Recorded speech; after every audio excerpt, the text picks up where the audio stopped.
हमारा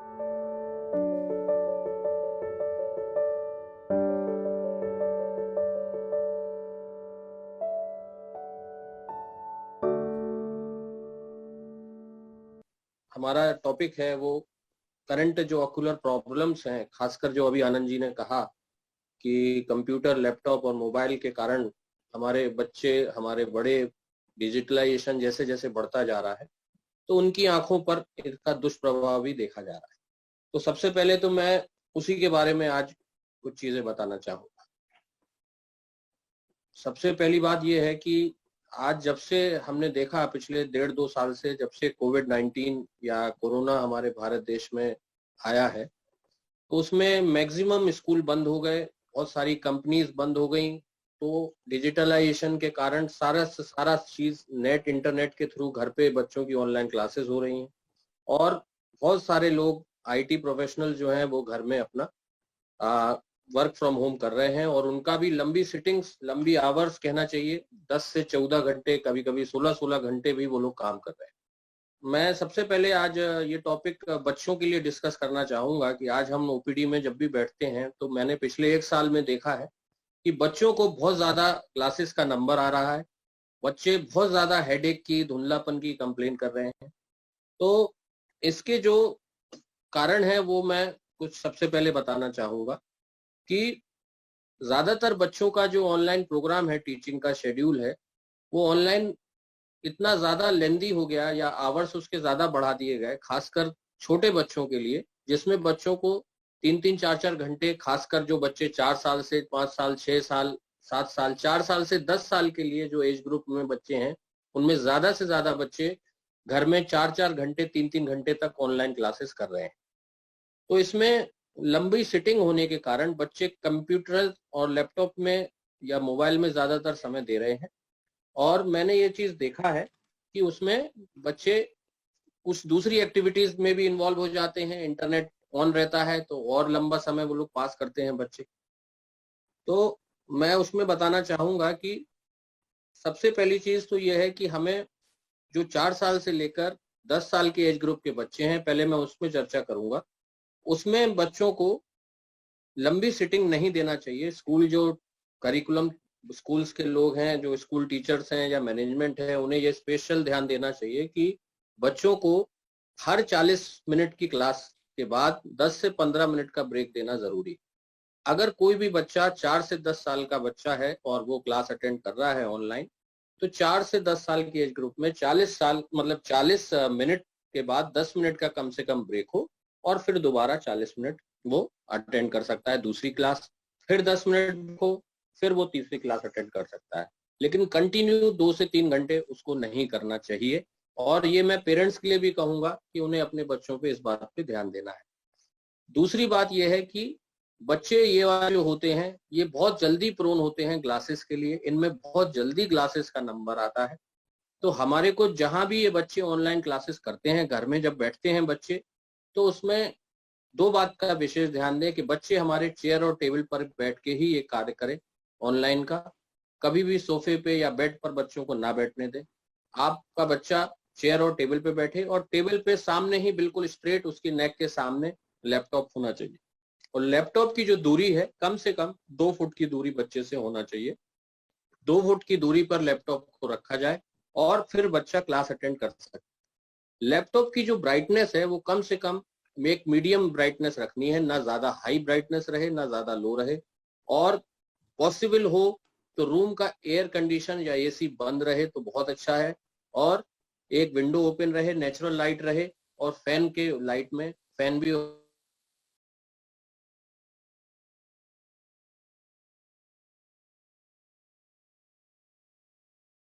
मैंने जो चीज ऑब्जर्व करी है कि ज्यादातर बच्चे जो ऑनलाइन क्लासेस अटेंड करते हैं, कई बार एयर कंडीशन के कारण आंखों में ड्राइनेस आती है।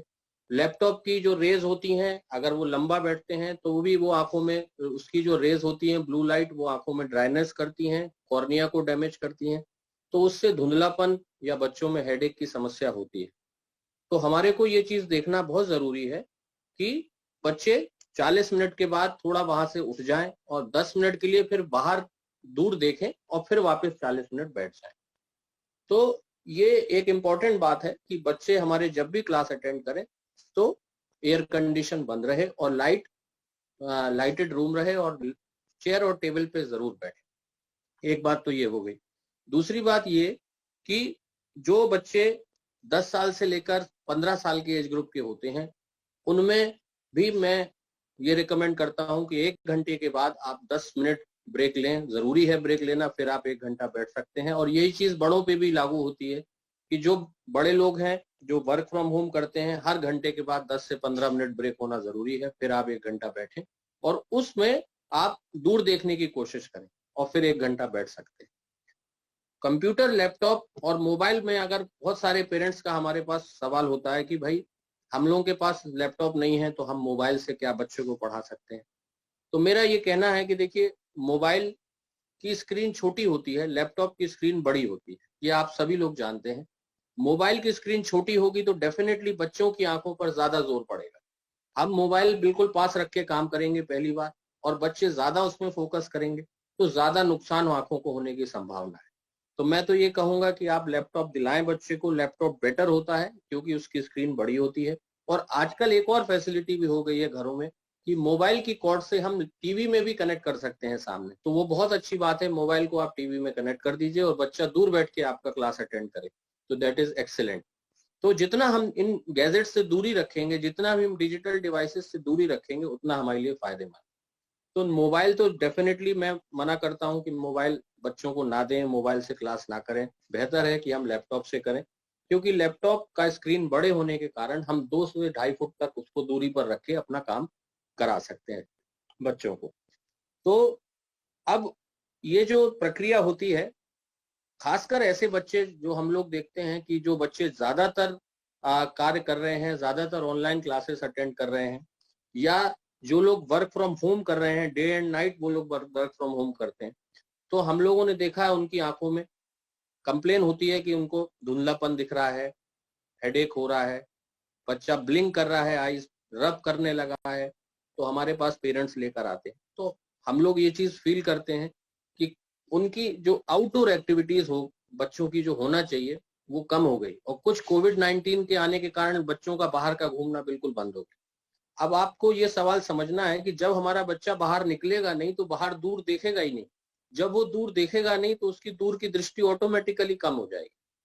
अब वो दिन भर कमरे में बंद है या 4 घंटे ऑनलाइन क्लासेस में है, या हमारे जो बड़े लोग हैं, कंपनीज के जो लोग हैं, आईटीज के जो लोग हैं, वो घर में बैठकर वर्क फ्रॉम होम कर रहे हैं, दिन भर कमरे में बंद है, तो डेफिनेटली क्या होगा कि उनकी उस 4 दीवारी के अंदर उनकी नजर उतने में ही टिकी रहेगी। तो इसलिए जो बच्चे हैं 4 से 10 साल के, उनमें बाहर निकालना जरूरी है। बच्चों की आउटडोर एक्टिविटीज हर एज ग्रुप में वैसे तो जरूरी है, लेकिन इस एज ग्रुप में बहुत जरूरी। तो बच्चों को आउटिंग सवेरे कराना जरूरी है, और उनको साइकिलिंग हो गया, जॉगिंग हो गया, या बाहर वॉक करना हो गया, ये बच्चे का 1 घंटे का डेफिनेटली, जैसे आप डिजिटल क्लास करा रहे हैं, ऑनलाइन क्लास करा रहे हैं, तो मैं ये कहूंगा कि ये 1 घंटा क्लास होना भी बच्चों की जरूरी है, जिससे ये चीज कंपनसेट हो जाए।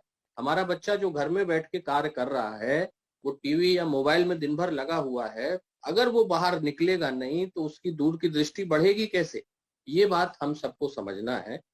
तो मैं ये चाहूंगा कि जो लोग भी हमारे यहाँ अभी मीटिंग में हैं, सब सुन रहे हैं, तो बच्चों को 1 घंटे का आउटडोर एक्टिविटीज, खासकर 4 से 10 साल तक के बच्चों का आउटडोर एक्टिविटीज बहुत जरूरी है। उससे उनका जो डेवलपिंग जो एज होती है, तो आंखों का भी विकास होता है, तो उसमें फिर नंबर आने की संभावना कम हो जाती है। और ऑनलाइन क्लासेस करें, सब कुछ करें, बिल्कुल ठीक है, लेकिन लंबे आवर्स बच्चों को ना दें कि वो बच्चा 2 घंटे या 3 घंटे कंटिन्यू लैपटॉप पे क्लास अटेंड कर रहा है और डेली कर रहा है, तो वो हार्मफुल हो जाता है।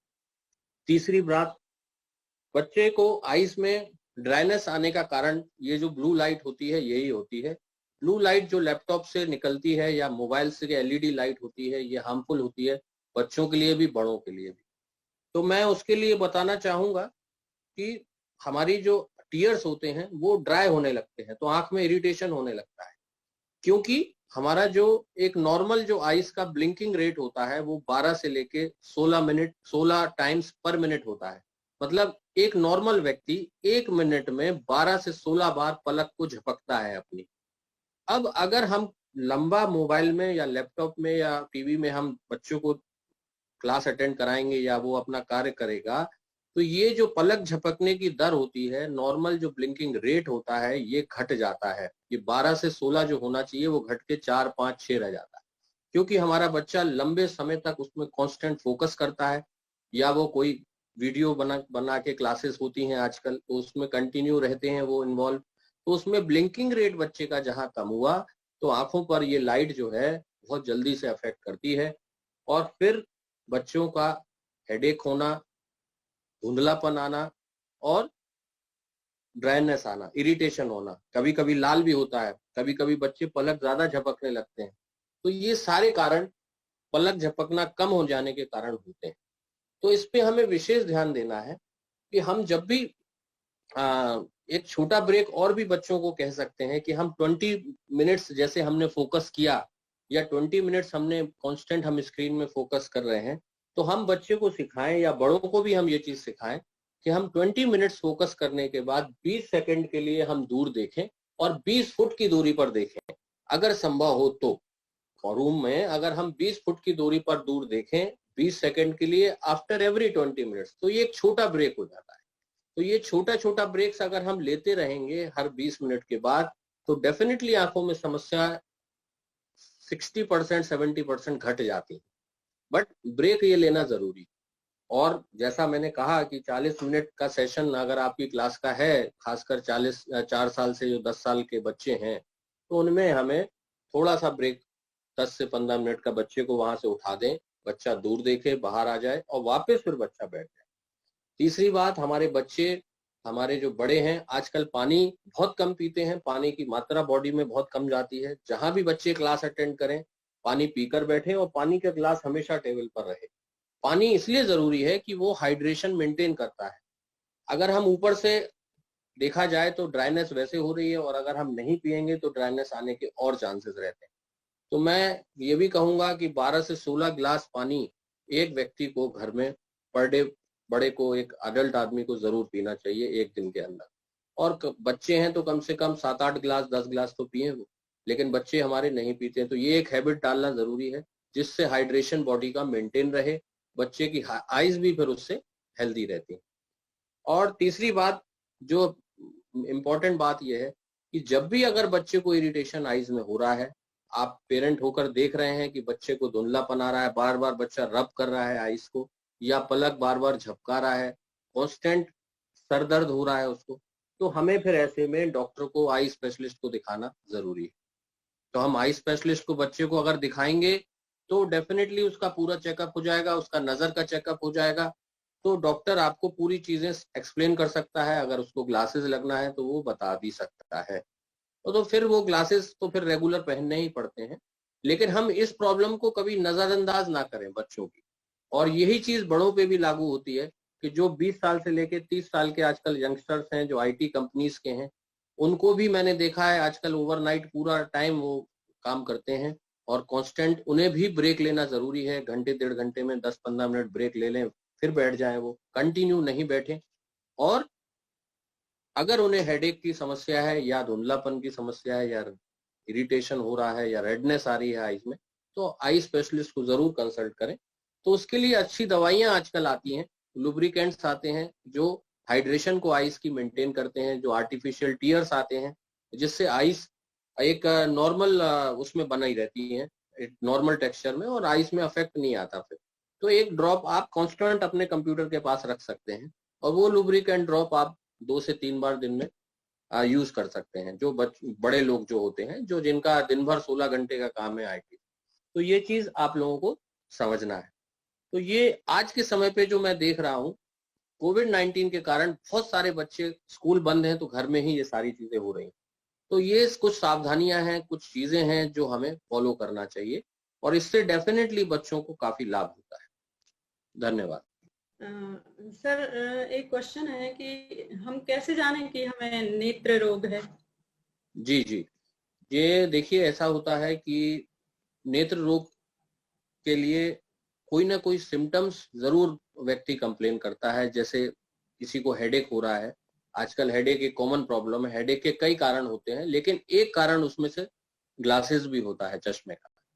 तो अगर व्यक्ति को हेडेक हो रहा है, या धुंधलापन आता है, या दूर की चीजें स्पष्ट नहीं दिखती हैं, या आंखों में इरिटेशन होता है, रेडनेस होता है, या कभी कभी बच्चा या बड़ा आंख तिरछी, हल्का सा तिरछी कर लेता है ना, तो या आपको डायबिटीज या ब्लड प्रेशर की हिस्ट्री है, उसमें हमें थोड़ा सा आईस चेकअप कराना फिर जरूरी हो जाता है। और तो उसमें नेत्र रोगों की नेत्र की रोग की मतलब प्रोबेबिलिटी बढ़ जाती है। और चौथी बात ये होती है कि जिनमें परिवार में किसी को ग्लूकोमा रहा है, या परिवार में ग्लूकोमा की सर्जरी किसी को हुई है, पेरेंट्स को ग्लूकोमा रहा है, तो उसमें भी बच्चों को अपना ग्लूकोमा का इवेल्युएशन कराना जरूरी होता है, उसमें नेत्र रोग होने की संभावना रहती है।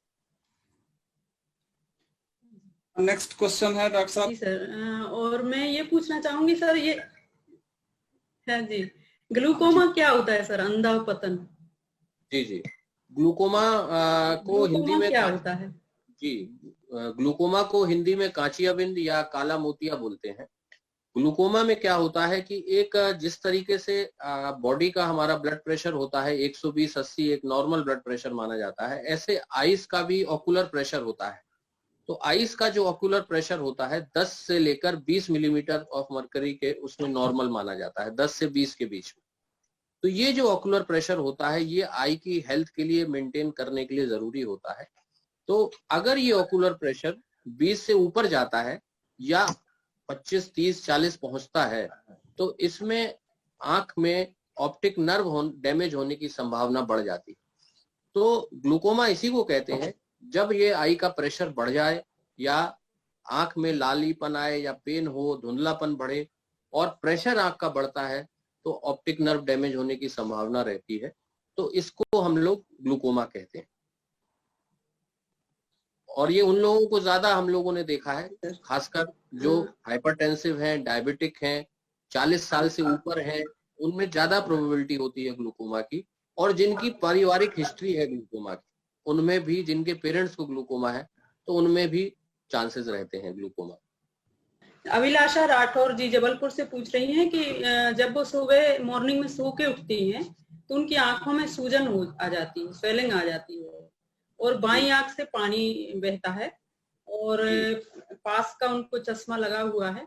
जी जी जी जी। तो मैं, अगर अभिलाषा जी जुड़ी हुई हैं, तो मैं बोलना चाहूंगा कि देखिए, जी, तो ये क्या आंसू या सूजन सूर्य मॉर्निंग टाइम में आती है, या दिन भर सूजन मेंटेन रहती है, बनी रहती है? मैं पूछना चाहूंगा उनसे। सर कभी कभी तो चली जाती, लेकिन कभी कभी तो ऐसे दिन भर ही रहती है सूजन। जी, और आंख में लालिमा या खुजली वगैरह तो नहीं होती आपकी? नहीं, खुजली नहीं होती है। जी जी, तो देखिए ये एलर्जिक होने के चांसेस रहते हैं, इसी में लिए वाटरिंग होती है, और इसलिए थोड़ा स्वेलिंग भी आ जाती है। ये कोई ऐसी डेंजरस या कोई ऐसी चीज नहीं है। अगर ये दिन भर मेंटेन रहती, या दिन भर रहती है, तो फिर हमारे को पैनिक करने की जरूरत थी, दवाइयां देने की जरूरत थी। तो इसमें भी आप चाहें तो एक एंटीबायोटिक आप नोट कर ले, मॉक्सीफ्लॉक्सिन करके आती है, वो आप यूज कर सकते हैं दिन में 4 बार। और एक रिफ्रेश ईयर करके ड्रॉप आती है, लुब्रिकेंट ड्रॉप, वो भी दिन में 4 बार आप उपयोग करें, और इसको 10 दिन तक चलने दें। तो ये आपको डेफिनेटली स्वेलिंग भी कम होगी, और वाटरिंग भी आपकी कम हो जाएगी। और हाथ कम लगाएं, और थोड़ा सा हल्का गर्म पानी के कपड़ा या कॉटन डिप करके उसकी सिकाई भी आइस पे कर सकते हैं, 10 मिनट सुबह, 10 मिनट शाम। सर रामचरण प्रजापति जी पूछ रहे हैं चैट में कि मेरे पुत्र की आयु 13 वर्ष है, वो पलकें ज्यादा झपकती हैं उनकी जी, तो इसका क्या मतलब कारण है और उपाय? मैं उनको ये कहूंगा कि पहले तो वो बच्चे का ये देखें कि उसका लैपटॉप, कंप्यूटर या मोबाइल पे टाइम कितना है, तो उसको अपन को कम करने की जरूरत है। बहुत सारे बच्चे ऑनलाइन क्लासेस के कारण आजकल इस पे टाइम दे रहे हैं, तो इसमें फिर क्या होता है, सीधा सीधा आइस पर, मैंने जैसे अभी बताया कि ड्राइनेस आने लगती है, तो ये ब्लिंकिंग बढ़ जाती है। दूसरी चीज ये होती है कि उसका नंबर की जांच कराना चश्मे की जरूरी है। इसमें कई बार नंबर आने की भी संभावना होती है ऐसे बच्चों में, इसलिए पलक झपकती है। तो मैं कहूंगा कि वो आई स्पेशलिस्ट से मिलें और अपना बच्चे का नंबर की जांच कराएं चश्मे की, और कंप्यूटर लैपटॉप मोबाइल का टाइम उसका थोड़ा कम करें और आउटडोर एक्टिविटीज बच्चे की बढ़ाएं, तो उसको डेफिनेटली लाभ मिलेगा। अगर चश्मा लगता है तो डेफिनेटली उसको चश्मा पहनाना जरूरी है, और वो सुबह से रात तक चश्मा पहन के फिर पढ़ाई करे और दिन भर उसको लगा के। सभी को नमस्कार। मैं सर आपसे दो बातें जानना चाहता हूँ। एक, क्या ऑप्टिकल नर्व में किसी प्रकार का डैमेज होने पर उसमें कोई सुधार की गुंजाइश होती है? और दूसरी चीज, रेटिना में किसी प्रकार का डैमेज होने पर उसमें गुंजाइश होती है सुधारने की, या क्या दोनों रिप्लेसमेंट की गुंजाइश क्या बन पाई है अभी तक? जी, थैंक यू। देखिए रमेश जी, अच्छा प्रश्न आपने किया। ये ऑप्टिक नर्व में देखा, मैंने अभी आपसे चर्चा करी थी कि ग्लूकोमा में ऑप्टिक नर्व डैमेज होती है, और कई ट्रॉमेटिक कंडीशंस में भी ऑप्टिक नर्व डैमेज होती है, ब्लड प्रेशर के कारण भी ऑप्टिक नर्व डैमेज होती है। तो एक बार जो ऑप्टिक नर्व डैमेज हो जाती है तो उसमें पीलापन या सूजन जब भी आती है, अगर स्टार्टिंग में ही व्यक्ति हमारे पास आ जाता है, कहना चाहिए 1 दिन 2 दिन 3 दिन 4 दिन के अंदर हमारे पास तुरंत व्यक्ति रिपोर्ट करता है, तो उसका ट्रीटमेंट संभव है और उसको वहीं रोका जा सकता है। लेकिन अगर वही व्यक्ति 1 महीने बाद या 2 महीने बाद या 6 महीने बाद हमारे पास आएगा, तो फिर जितना ऑप्टिक नर्व डैमेज हो गया या जितना उसका नजर चला गया वो वापस नहीं लौटता। फिर जितना बचा है हमें उसको मेंटेन करने के लिए ट्रीटमेंट देना पड़ता है। लेकिन ऑप्टिक नर्व रिप्लेसमेंट का भी कोई ऑप्शन नहीं है, ना ही हम ऑप्टिक नर्व रिप्लेस कर सकते हैं, पहली बात। दूसरा, रेटिना की जहां तक बात करते हैं, तो रेटिना पर ब्लड प्रेशर का भी इफेक्ट आता है, शुगर का भी इफेक्ट आता है, आंख में खून आने लगता है रेटिना में और सूजन आती है। फिर वही वाली बात है कि व्यक्ति कब हमें रिपोर्ट कर रहा है। तुरंत आप घंटों के अंदर हमारे पास आते हैं या दिन में 2-4 दिन के अंदर हमारे पास आते हैं तो उसका ट्रीटमेंट संभव है। आजकल इंजेक्शन, लेजर वगैरह से रेटिना डेफिनेटली हेल्दी हो जाता है। लेकिन यही व्यक्ति अगर हमारे पास लंबा आएगा 4-6 महीने में, 3 महीने में, तो डेफिनेटली रेटिना में फिर उतना विजन की गुंजाइश नहीं होती है। जितना चला गया हम उसको रोक सकते, मतलब वो वापस नहीं आएगा, जो बचा है उसे हम मेंटेन कर सकते हैं। मेरे 2 क्वेश्चन हैं। एक तो मुझे अपने लिए पूछना है, मेरे कभी कभी मतलब अक्सर आजकल 2-3 दिन में आंखों में खुजली होने लग जाती है जी। तो बड़ा इरिटेट करती है सारा दिन, मतलब हाथ से, वो भी ठीक नहीं है, तो वो मुझे प्रॉब्लम कर रही है। और दूसरा क्वेश्चन मुझे अपने बेटे के लिए पूछना है। मेरे बेटे के जब पैदा हुआ था, अब तो वो 32 साल का है, तभी उसको स्क्विंट था। तो स्क्विंट जब मैंने चेक किया उसको, तो मैं डॉक्टर के पास ले गई, तो उसकी आई साइट वीक थी। जिस आई में स्क्विंट आई थिंक होता ही इसीलिए क्योंकि आई साइट वीक होती, तो उसको चश्मा लग गया था। 6 महीने का था तभी चश्मा वो वियर कर रहा था। लेकिन डॉक्टर ने बोला था अभी ऑपरेट नहीं कर सकते, थोड़ा बड़ा हो जाएगा। तो फिर जब बड़ा हुआ तो मैंने ऑपरेट तो करवा दिया, स्क्विंट उसका ठीक हो गया।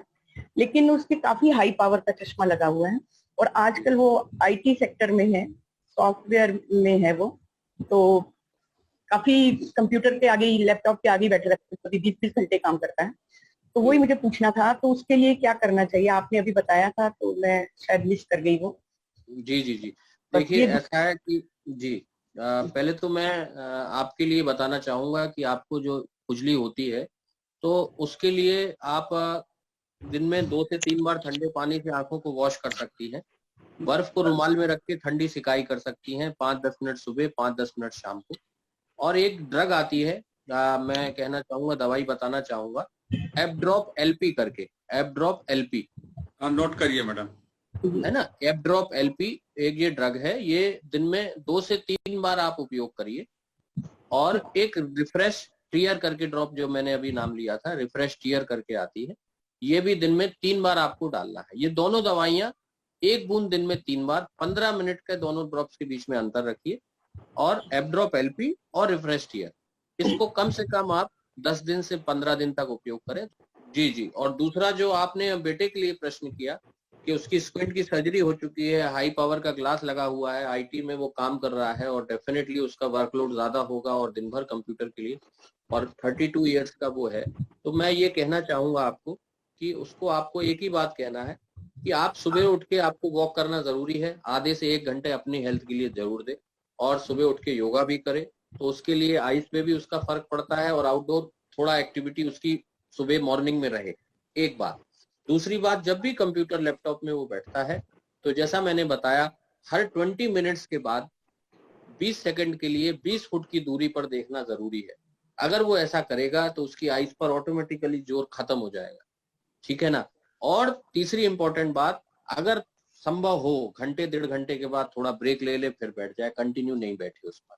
और एक जो रिफ्रेश्ड ईयर ड्रॉप मैंने आपको लिखवाई है, ये रिफ्रेश्ड ईयर ड्रॉप वो भी यूज कर सकता है दिन में 3 बार, तो आंखों पर ड्राइनेस नहीं आती है। और एक इंपॉर्टेंट बात उसके केस में यह है कि सर्जरी हुई है, ग्लास लगा है, तो हर 6 महीने में, साल में 2 बार उसका ग्लासेस का पावर चेक होना चाहिए और स्क्विंट का भी इवेल्युएशन होना चाहिए। तो साल में 2 बार वो अपना चेकअप कराए। अगर नंबर कोई कम बढ़ होता है तो फिर वो सही नंबर वो पहने, तो उसको काफी इस चीज का एडवांटेज रहे, ठीक है ना। सभी को नमस्कार। आवाज आ रही? जी जी जी आ रही है आपके। सबसे पहले डॉक्टर कपिल खुराना को बहुत बहुत धन्यवाद, इतनी अच्छी जानकारी दी जा रही है। तो मैं ये जानना चाहता हूँ कि मेरी उम्र 61 साल के आसपास है। ये अपना मोतियाबिंद का जो एज रिलेटेड इशू रहता है, तो पकना क्या होता है? डॉक्टर ने बोला पक जाएगा तब हमारे पास आइएगा, और इसमें मुझे क्या सावधानी रखना है मोबाइल से और पीसी से रिलेटेड? 2 सवाल हैं। जी जी, देखिए आपका जो आनंद जी पहला प्रश्न है मोतियाबिंद के ऊपर है, ये बहुत अच्छा प्रश्न है कि लोग कहते हैं कि मोतियाबिंद पक गया, या डॉक्टर कहता है कि पक गया, या ऑपरेशन कब कराना चाहिए इसका। तो मोतियाबिंद, पहली चीज तो यह है कि हमें यह समझना है कि मोतियाबिंद है क्या। मोतियाबिंद हमारी आंख में नेचुरल जो लेंस पाया जाता है उसमें बनता है। नेचुरल लेंस जो हम आज शुरू से लेके पैदा हुए हैं, आज हम, आपकी उम्र मुझे नहीं मालूम कितनी हो गई, लेकिन जो लेंस आपकी जी, जो नेचुरल लेंस जो आपकी बॉडी में, आंख में जो अवेलेबल है, वो नेचुरल लेंस की पारदर्शिता खत्म होने लगती है, वो ओपेक होने लगता है, उसमें व्हाइटनेस आने लगती है। तो जो लाइट होती है वो अंदर आंख तक नहीं पहुंच पाती या रेटिना पर फोकस नहीं हो पाती। सेम वे मान के चलिए, जैसे एक कैमरा होता है, उसके आगे लेंस होता है, वो लेंस लाइट को फेंकता है अंदर के लिए, रील पर पड़ती है तब आपकी फोटो खींची जाती है। ऐसे ही आईज में होता है, ये लेंस जो लाइट बाहर से जा रही है उसको अंदर फेंकता है। अब अगर ये जो बैरियर है बीच का लेंस, इसमें अगर सफेदी आ जाएगी या इसका पारदर्शिता कम हो जाएगी तो लाइट डेफिनेटली अंदर नहीं जाएगी, उसको धुंधलापन आने लगेगा सामने, उस व्यक्ति को साफ नहीं दिखाई देगा, और खासकर दूर के चेहरे उसको स्पष्ट नहीं दिखेंगे। मोतियाबिंद में दूर की चीजें पहले कम होती हैं, धीरे धीरे फिर नजदीक का भी कम हो जाता है। तो मोतियाबिंद पकने का मतलब होता है कि ये पूरा लेंस व्हाइट हो गया, यानी कि पूरा व्यक्ति को दिखना बंद हो गया, टोटल पक गया। मतलब आंख में पूरी अंदर की तरफ देखेंगे तो सफेदी दिखाई देने लगती है, और उस व्यक्ति को उस आंख से फिर दिखता नहीं है, क्योंकि वो लेंस पूरा ओपेक हो गया। फिर ऐसे में इमीडिएट सर्जरी की जरूरत होती है, और लेंस फिर वो वाला निकाल के हम लोग दूसरा लेंस ट्रांसप्लांट कर देते हैं, जिसके थ्रू वो व्यक्ति देख पाता है। तो ये मोतियाबिंद का पकना कहलाता है, या इंग्लिश में मैच्योर कैटरेक्ट हम लोग इसको बोलते हैं। दूसरा जो आपका प्रश्न है कंप्यूटर, लैपटॉप या मोबाइल से रिलेटेड है, तो मैं इसके लिए यही कहूंगा कि जो सावधानियां मैंने अभी बताई हैं कि आपको भी सावधानी लेने की जरूरत है। आप लैपटॉप को कम से कम 2-2.5 फुट की दूरी से ही काम करें लैपटॉप पर, पहली चीज। और उसकी ब्राइटनेस ना तो 90-100% रहे, ना ही 10-20%, एक मीडियम ब्राइटनेस रखें, 60-70% की ब्राइटनेस पे आप काम करें। और बिल्कुल नेक के सामने या स्ट्रेट फेस के सामने अपना लैपटॉप को रखना चाहिए। टेबल का एंगल इस तरीके से रखें कि सामने रहे लैपटॉप, और थोड़ा 1-1.5 घंटे के बाद थोड़ा ब्रेक लेना जरूरी है। और आंखों को झपकाते रहें, पलक को झपकाते रहें। पलक झपकाने से क्या होता है, आइस की जो ड्राइनेस होती है, जो उसकी रेज होती हैं, जो टीयर्स को सुखा देती हैं, वो कम सूखती हैं। तो आइस को ब्लिंक करें बीच बीच में, जैसा मैंने आपको बताया कि 20 मिनट्स के बाद 20 सेकंड के लिए 20 फुट दूरी पर देखें, तो वो एक अच्छा ऑप्शन है। आपको लैपटॉप में थोड़ा 2 फुट दूरी पर कार्य करें और बीच बीच में थोड़ा गैप लेते रहें। हम इन बीमारियों से कैसे बच सकते हैं, या डेवलप यदि हो रही है कोई आई डिजीज तो हमें कैसे पता चलेगा? तो इसमें ऑप्शन आ जाता है पूरा ही। जी जी जी, तो उसमें मैं ये कहना चाहूंगा कि अगर आपको कुछ सिम्टम्स होते हैं जो आंख के लिए माने जाते हैं या ऑकुलर डिसीज के लिए बोले जाते हैं, एक तो उसमें होता है आइस के आगे धुंधलापन आना, दूसरा आंखों में इरिटेशन होना या हेडेक होना, या आपको ब्लड प्रेशर है या शुगर है, तो इनमें संभावना ऐसे व्यक्तियों के लिए बढ़ जाती है आई डिसीज की। तो मैं ये कहना चाहूंगा कि अगर इनमें से कोई भी चीज आपको होती है, या आंखें में रेड होती हैं, या इचिंग होती है, या आपको हेडेक होता है, या धुंधलापन होता है, या आपको पास की चीज देखने में, मोबाइल चलाने में, लैपटॉप या कोई बारीक सुई धागा करने में या सिलाई करने में दिक्कत होती है, तो डेफिनेटली हमारे को चश्मे की जरूरत होती है, और इसमें हमें आई स्पेशलिस्ट के पास जाना जरूरी होता है। जनरली 40 साल के आसपास जब व्यक्ति पहुंचता है तो पास की चीज में चश्मा लग जाता है, रीडिंग ग्लास एक लग जाता है उसको। तो मैं ये कहूंगा कि आप ये चीज देखें कि अगर आप हाइपरटेंसिव हैं, डायबिटिक हैं, तो डेफिनेटली रिस्क होती है आई डिसीज की। भले आपको कोई सिम्टम्स भी ना हो, अगर आप डायबिटिक हैं, 5 साल से ज्यादा डायबिटिक हैं या हाइपरटेंसिव हैं, तो आप अपना एक आंखों का चेकअप नेत्र विशेषज्ञ से जरूर कराएं। तो हो सकता है कि कोई चीज आ रही हो तो वो चीज रुक जाए वहीं की वहीं, है ना। और तीसरी बात, आपको रंगीन घेरे दिखाई देना आंखों के आगे, या काले काले धब्बे दिखाई देना आंखों के आगे, काले मच्छर जैसे दिखाई देना, ये सारे सिम्टम्स होते हैं आई डिसीज के लिए। रेटिना में प्रॉब्लम की भी यही सिम्टम्स होते हैं। तो इसमें मैं कहूंगा कि अगर ऐसी कोई संभावना आपको दिखती है तो आप डॉक्टर से मिलें और अपना एक डिटेल चेकअप आईज का कराएं। और 40 साल के बाद तो हर व्यक्ति को साल 1.5 साल में एक बार आई चेकअप जरूर कराना चाहिए, क्योंकि उसमें ये बीपी, डायबिटीज की कॉम्प्लिकेशंस होने की संभावना ज्यादा बढ़ जाती है। हाँ सर, मैं ये पूछना चाह रही हूँ आपसे कि मोतियाबिंद क्या अनुवांशिक भी होता है सर? कभी कभी देखा गया है कि सामान्य खान पीन वाले लोगों की आइज 80 ईयर तक बहुत अच्छी रहती है, और कभी कभी बहुत अच्छा खाने पीने और डाइट वालों की आइज बहुत जल्दी जो है मोतियाबिंद हो जाता है। तो क्या सर ये अनुवांशिक है? और नेक्स्ट क्वेश्चन सर ये है कि क्या ग्लास अच्छे खान पीन से उतर सकता है या कंटिन्यू हमेशा ही लगाना पड़ता है? यदि एक बार लग जाए तो सर प्लीज बताएं। जी जी जी, देखिए आपका प्रश्न जायज है, अच्छा प्रश्न है आपका। तो मैं आपसे ये कहना चाहूंगा कि मोतियाबिंद देखिए किसी भी एज ग्रुप में संभव है। पहली बात तो ये बिल्कुल ना हम लोग मान के चलें कि मोतियाबिंद अडल्ट एज में होगा या ओल्ड एज में ही मोतियाबिंद संभव है। मोतियाबिंद पैदाइशी भी होता है बच्चों को, चोट लगने के कारण भी, यंग किसी आदमी को चोट लग जाए उससे भी मोतियाबिंद हो जाता है आंखों में, और तीसरा करंट लगने से भी मोतियाबिंद होता है। तो मोतियाबिंद जो होता है वो एज ग्रुप में तो डेफिनेटली कॉमन है। अडल्ट एज ग्रुप में 60 साल से ऊपर डेफिनेटली हम लोगों को देखने को मिलता है। तो वो तो एक कॉमन कॉज है ही ब्लाइंडनेस का आई में, कि मोतियाबिंद है, उसको ज्यादातर मोतियाबिंद की संभावना है। लेकिन जो कुछ केसेस ऐसे होते हैं, जैसे किसी को डायबिटीज है, किसी को ब्लड प्रेशर है, या लंबे समय से डायबिटीज है, तो उनमें मोतियाबिंद जल्दी आने की संभावना होती है। अब आप मान के चले कि किसी को 60 साल में आ रहा है, तो अगर आपको शुगर है तो वो हो सकता है 45-50 साल में भी अगर आपकी शुगर कंट्रोल नहीं रहती है तो मोतियाबिंद डायग्नोज हो जाए या उसको धुंधला दिखाई देने लगे। तो ये निर्भर करता है आपकी सिस्टमिक स्टेटस पर, आपकी बॉडी का सिस्टमिक स्टेटस कैसा है, आपकी किडनी की कंडीशन कैसी है, आपकी डायबिटीज कैसी है, ब्लड प्रेशर कैसा है, आप कितना अपना ध्यान रखते हैं। तो डेफिनेटली मोतियाबिंद किसी भी एज ग्रुप में संभव है। तो आपको ये सारी चीजें मेंटेन करना जरूरी है। अगर आप डायबिटिक हैं, हाइपरटेंसिव हैं, तो मैंने आपको पहले ही कहा कि आपको चेक कराना डॉक्टर को जरूरी है। और उसमें अपन तो ये सोचते हैं कि अरे यार मेरे को धुंधला दिख रहा है, मुझे दूर का भी साफ नहीं दिख रहा, मुझे चश्मे की जरूरत है। हो सकता है डॉक्टर के पास गए आप, उसने कहा नहीं आपको तो मोतियाबिंद आ गया। तो ये चीजें हम लोग देखते हैं। कई पेशेंट्स हमारे पास आते हैं जो बोलते हैं साहब धुंधला दिख रहा है, बट हम जब देखते हैं उनकी एज है 42 पर कैटरेक्ट आ गया। तो ये चीज संभव इसलिए भी हो रही है आजकल, क्योंकि आजकल लोगों का लाइफ स्टाइल जो है वो आउटडोर एक्सरसाइज या बाहर की वॉक ये सब कम हो गया है। अब लोग ज्यादातर वर्क घर पर कर रहे हैं, ज्यादातर लोग अपने इंडोर एक्टिविटीज में टाइम दे रहे हैं। लेकिन जो व्यक्ति बाहर की आउटडोर एक्टिविटीज करते हैं, योगा करते हैं, सुबह वॉक करते हैं, डायबिटीज कंट्रोल रखते हैं, बीपी कंट्रोल रखते हैं, उनमें डेफिनेटली मैं कहूंगा कि मोतियाबिंद काफी लेट आता है या एज के अकॉर्डिंग ही आता है।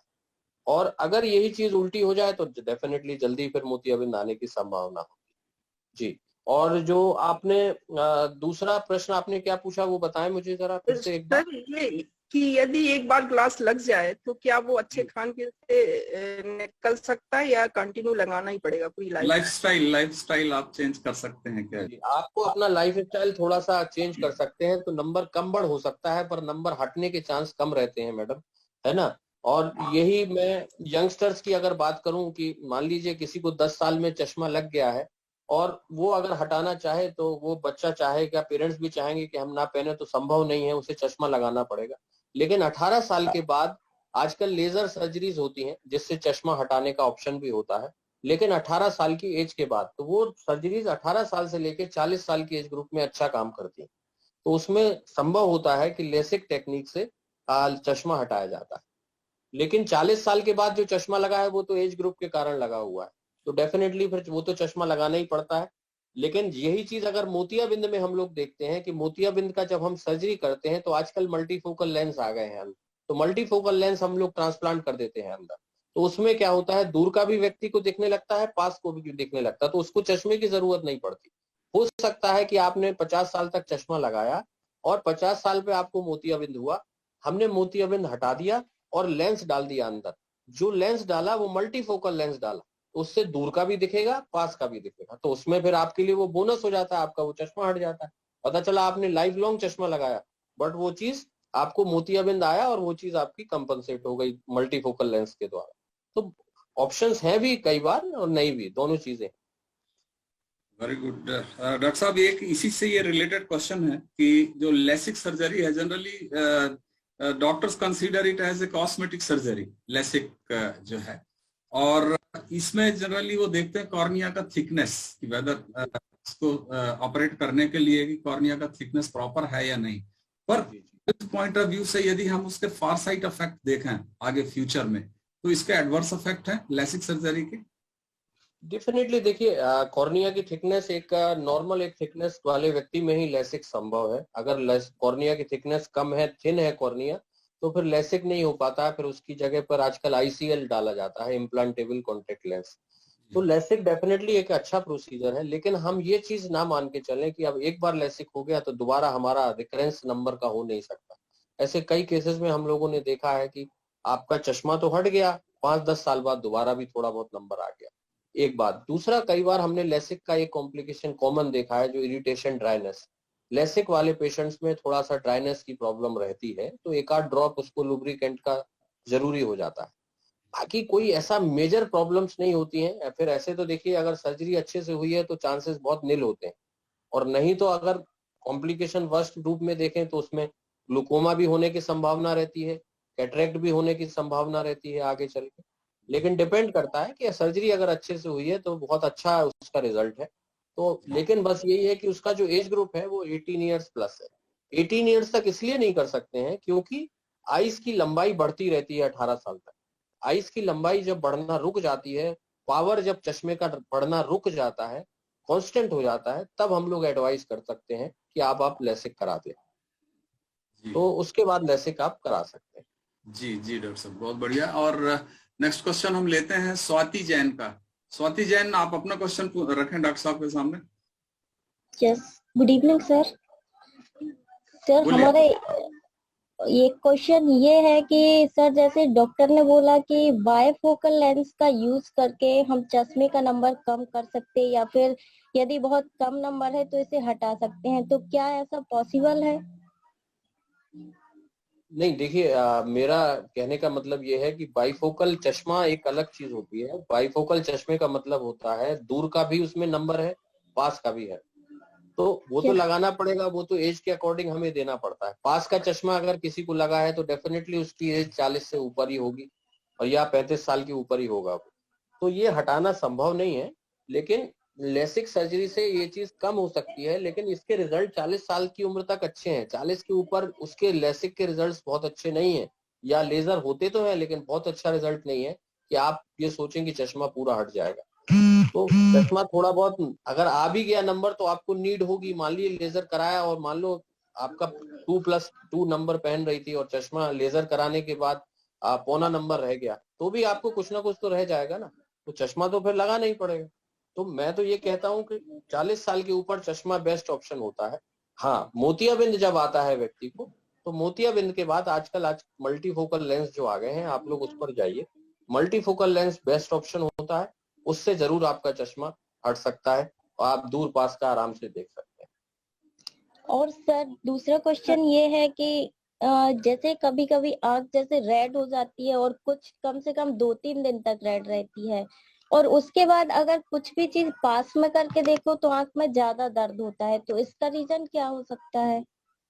देखिए, ऐसा है कि अगर आईज रेड हो रही हैं, 2-3 दिन तक रेड हो रही हैं, तो ये इन्फेक्शन भी हो सकता है, एलर्जिक भी हो सकता है। तो पहली चीज तो ये है कि मैं ये कहूंगा कि उसमें डॉक्टर को आपको कंसल्ट करना चाहिए और उसका रेडनेस का मतलब ट्रीटमेंट लेना चाहिए। और अगर ये मान लीजिए इस तरीके की प्रोसीजर रिपीट होती रहती है तो और जरूरी हो जाता है। दूसरा, अगर पास करने पर कोई चीज में पेन हो रहा है तो फिर आपको ड्रॉप्स की जरूरत है और चश्मे की भी जांच करा लेना जरूरी है। जी, अमन गुप्ता जी का क्वेश्चन है कि सर्दियों में उनके आंखों में बहुत पानी आता है और बाहर जाते हैं तो वो उनको पलकें बहुत बार झपकाना पड़ती हैं, और इसका क्या कारण है सर? जी देखिए, सर्दियों में जो हवा होती है काफी ठंडी हवा होती है, खुश्क होती है, उससे आंखों में आंसू झड़ते हैं बहुत लोगों पे। उसका रीजन बस वही है कि ये जो हवा होती है वो आंखों में ड्राइनेस करती है, तो वाटरिंग जल्दी होती है, और जल्दी वाटरिंग होती है तो फिर उसके लिए वही लुब्रिकेंट्स ड्रॉप या जो मैंने अभी उनको लिखवाया था एप ड्रॉप एलपी करके जो ड्रॉप बताया था, वो आप यूज करें सुबह शाम। तो एक रिफ्रेश ईयर यूज करें, तो उससे क्या होता है कि ये इरिटेशन कम हो जाता है और जो वाटरिंग की समस्या कम हो जाती है। तीसरी बात यह है कि सर्दियों में आप विशेष ध्यान रखें कि आप घर में जब भी आते हैं बाहर से तो आंखों को ठंडे पानी से सुबह शाम आंखों को जरूर वॉश करें, और एक गॉगल लगा के निकलें बाहर दिन के समय, और एक प्रोटेक्टिव ग्लास आजकल आते हैं, एंटी ग्लेयर ग्लास आजकल आते हैं, वो आप लगाकर जाएं तो डेफिनेटली वाटरिंग कम हो जाएगी आपकी और दवाई की भी जरूरत नहीं पड़ेगी। और उसके बाद भी अगर वाटरिंग हो रही है या इरिटेशन हो रहा है, रेडनेस आ रही है, तो फिर आप डॉक्टर को लेके दवाई ले लें, तो वो चीज ठीक हो सकती है। डॉक्टर साहब, एक क्वेश्चन और है जो हमारे पास आया था कि एक कंजक्टिवाइटिस, जब भी सीजनल ट्रांजिशन होता है कि एक मौसम से दूसरे मौसम, जब स्पेशली बरसात के बाद हमने देखा है जो ट्रांजिशन होता है, तो उसमें लोगों का काफी मतलब कंजक्टिवाइटिस की प्रॉब्लम होती है स्मॉल विलेजेस में और वहां पर। तो इसका मतलब सिंपल तरीके से कैसे इसको प्रिवेंट किया जाए?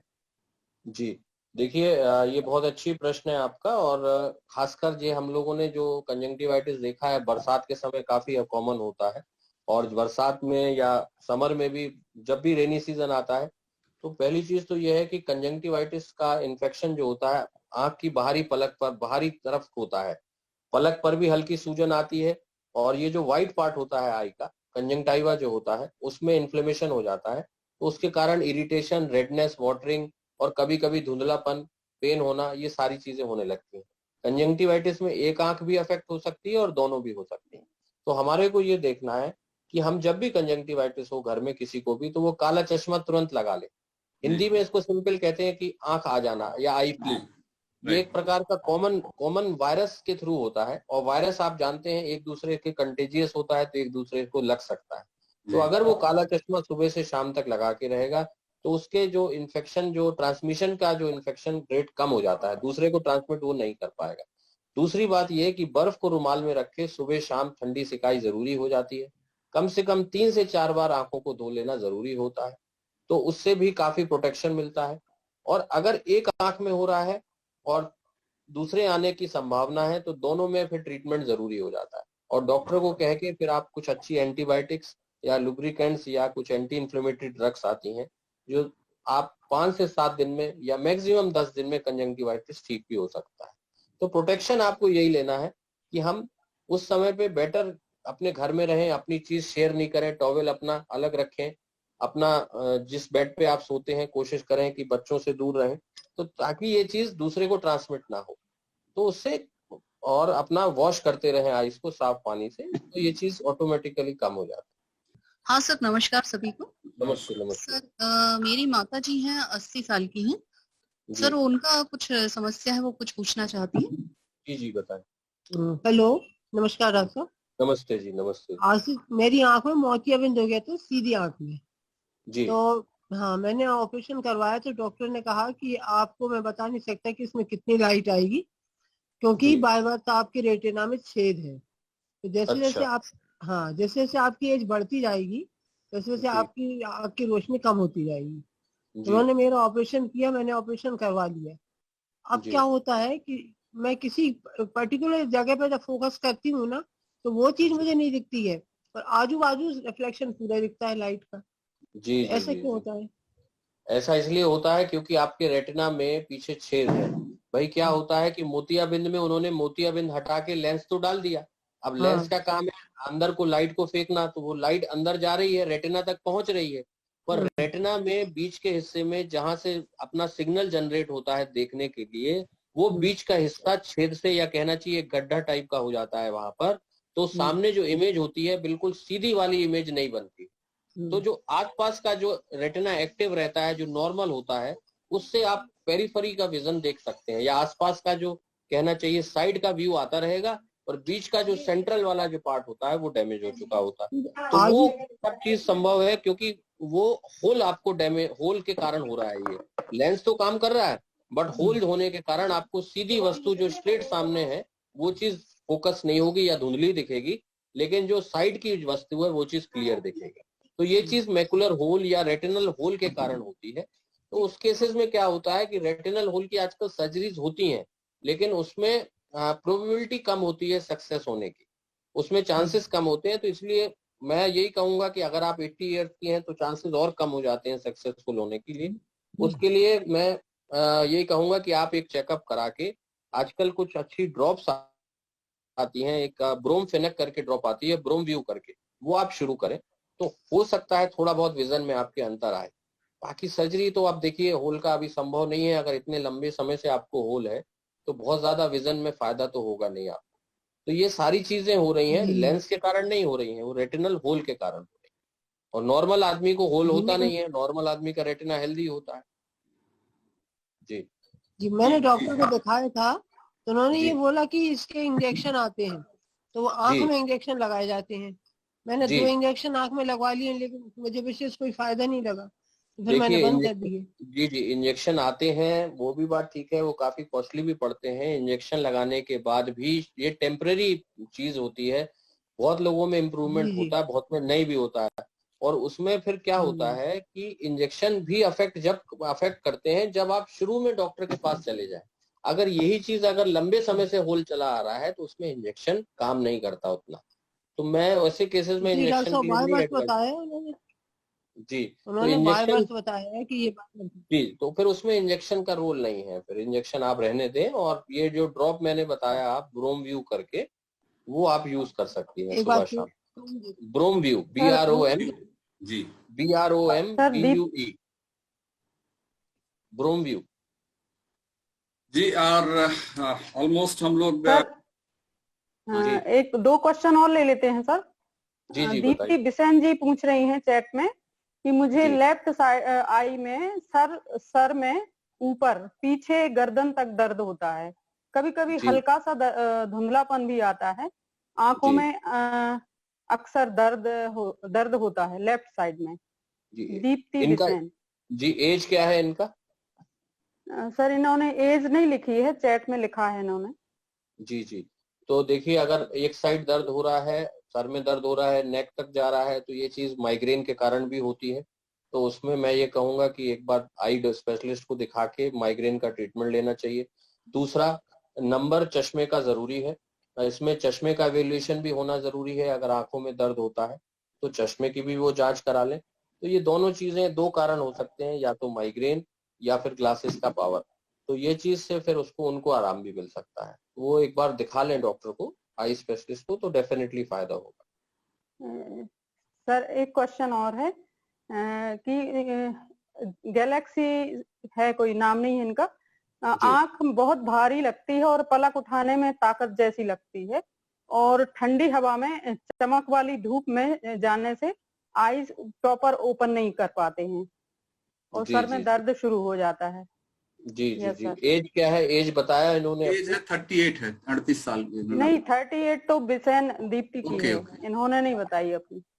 जी तो इसके लिए मैं ये कहूंगा कि आप जो मैंने अभी रिफ्रेश लिक्विड जेल करके एक ड्रॉप आता है, जो भारीपन के लिए वो दे सकते हैं, पलक उठाने में भी उन्हें दिक्कत नहीं आएगी और वो चीज ठीक हो सकती है।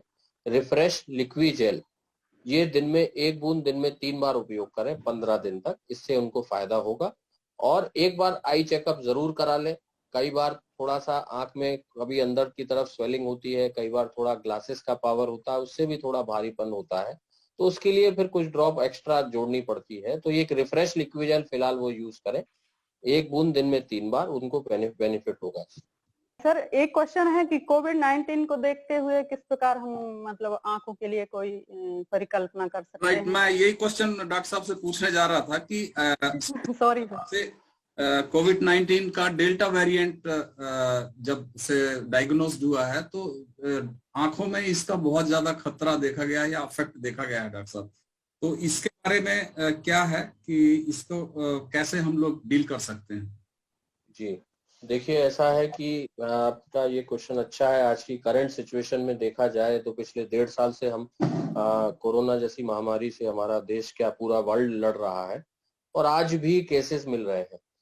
तो जैसा हम सबको पता है कि कोविड-19 वायरस नाक से मुंह से तुरंत स्प्रेड करता है और क्लोज कांटेक्ट में आने से भीड़ भाड़ वाले इलाकों में जल्दी एक दूसरे में कोविड-19 स्प्रेड करता है। तो ये आंखों से भी स्प्रेड करता है। तो इसमें आंखों में क्या सिम्टम्स आते हैं मैं तो पहले भी ये बताना चाहूंगा। तो आंखों में एक तो जैसा आपने अभी कंजंक्टिवाइटिस नाम लिया था, तो ये कोविड-19 से सबसे पहले वायरल कंजंक्टिवाइटिस कॉमन है जो कोविड-19 से भी होती है। तो इसमें सबसे पहले आंख में रेडनेस आना, वाटरिंग होना, इरिटेशन होना, दोनों आंखों में जनरली अफेक्ट करता है। एक आई को नहीं अफेक्ट करेगा, दोनों को अफेक्ट करेगा। तो इसमें सूजन पलकों पर दिखाई देगी, कई बार कीचड़ भी दिखाई देगा आईज में, रेडनेस रहेगी, इरिटेशन, वाटरिंग, ये कंप्लेन रहती है। तो ये वायरल कंजंक्टिवाइटिस कहलाती है। और धीरे धीरे फिर ये जो काली पुतली होती है, कॉर्निया जिसको हम लोग कहते हैं, इसमें भी छोटे छोटे घाव बना देता है ये वायरस। तो इसके कारण धुंधलापन आने लगता है धीरे लेटर स्टेजेस में। और ये चीज जो इसका टाइम पीरियड रहता है, ये 5 से लेकर 15 दिन तक आईज को अफेक्ट करता है।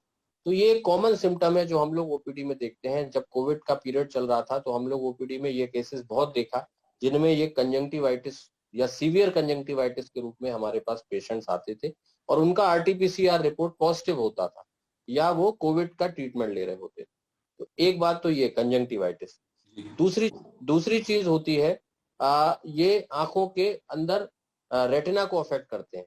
आंखों में जो वायरस होता है ये शुगर बढ़ा देता है, अंदर शुगर को फ्लक्चुएशन करता है, क्योंकि आप स्टेरॉइड्स का उपयोग करते हैं। जब भी आप कोविड-19 में हॉस्पिटल में एडमिट होता है या घर में कई बार लोगों ने स्टेरॉइड लिया है, शुगर बढ़ गया, ब्लड प्रेशर को ये फ्लक्चुएट करता है, तो आंख में रेटिना में ब्लीडिंग होने की संभावना हम लोगों ने देखी है। इसमें ब्लीडिंग होने लगती है रेटिना के अंदर, नस छोटी छोटी जो नसें होती हैं उसमें खून आने लगता है अंदर और व्यक्ति को इमीडिएट दिखना कम हो जाता है या काला स्पॉट दिखने लगता है या काला धब्बा दिखने लगता है। तो ये कोविड-19 का ये भी एक सिम्टम होता है जो हम लोगों ने अभी ओपीडी में हाल ही में पिछले साल 6 महीने के अंदर केसेस देखे हैं। तो 2 चीजें मेन होती हैं इसकी, एक कंजंक्टिवाइटिस या दूसरा केरेटाइटिस जो कॉर्निया को अफेक्ट कर रहा है, और तीसरा रेटिना में जो कॉम्प्लिकेशंस हैं जिसमें नस का फटना, छोटी छोटी नसों का ब्लड आ जाना, नसों में सूजन आ जाना, ये सब कोविड-19 में संभव है। लेकिन कॉमन जो देखा गया है वो कंजंक्टिवाइटिस ज्यादा देखा गया है। तो फिर उसके लिए हम लोग ट्रीटमेंट देते हैं तो वो रिकवर हो जाता है। तो ये कुछ लक्षण हैं उसके कोविड-19 के, मैनिफेस्टेशंस हैं जो आई के लिए जाने जाते हैं।